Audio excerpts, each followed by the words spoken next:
Domènec Sampere, del Grupo Parlamentario Confederal de Unidos Podemos en Común Podem en Marea. Muchas gracias. Señor ministro, la historia de la relación entre la ciudadanía y el sistema financiero en los últimos años es básicamente la historia de uno de los robos perpetrados más grandes contra nuestros derechos que nunca hemos vivido. Y eso ha sido gracias básicamente a ustedes. Nosotros no tenemos ninguna duda, como decía el ministro Nadal, que ustedes trabajan mucho, se supone. Lo que no está tan claro es a favor de quién trabajan. Tenemos el mejor de la chulería, tenemos el mejor sistema financiero de la historia a ese día de mayo de 2010, donde vivimos, aparte del tema del FROB, vivimos el recorte de derechos más grande de la historia.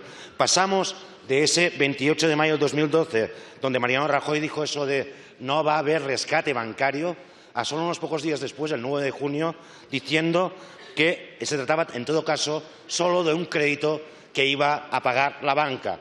Después Mariano Rajoy se fue a trabajar mucho, como dice el ministro Nadal, a ver un partido de la Eurocopa en Polonia, que agradecimos todos, ciudadanía de este país, en esos momentos. De hecho, estábamos, como decía Soraya, como le gustaba decir a Soraya, solo al principio del gran robo que hemos vivido en este país. La misma Soraya que decía sin rubor alguno que el rescate no iba a costar un solo euro al contribuyente.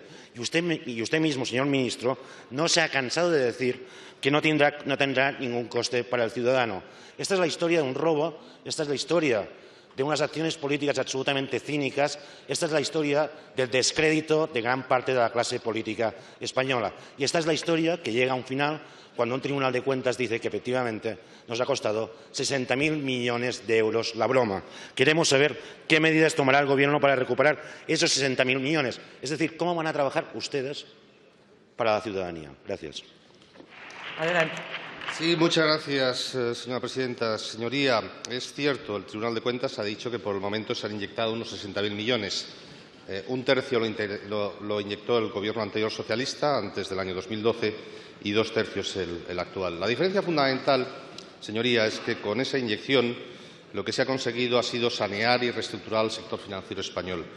Mire usted a nuestro alrededor, mire lo que pasa en algunos países que no han llevado a cabo una reestructuración del sector financiero.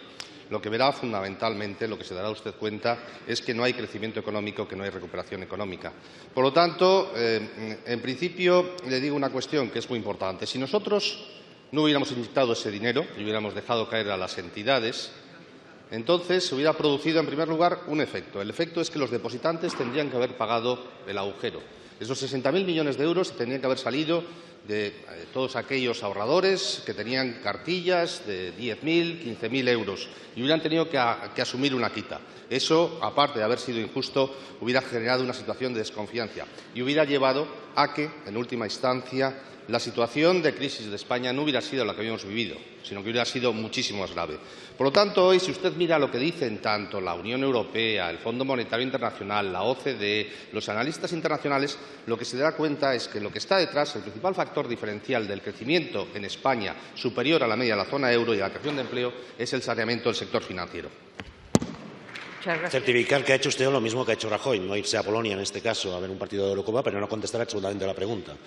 Es decir, ¿cómo van a recuperar nuestro dinero, el dinero de los contribuyentes? No me explique que el sector financiero fue beneficiado de eso, lo sabemos perfectamente. De hecho, mientras la mayoría de la ciudadanía de este país se apretaba el cinturón y ustedes decían que eran los culpables principales de la crisis y que nuestros derechos eran los culpables de la crisis, a partir de 2013 la banca española empezó a tener beneficios sin parar.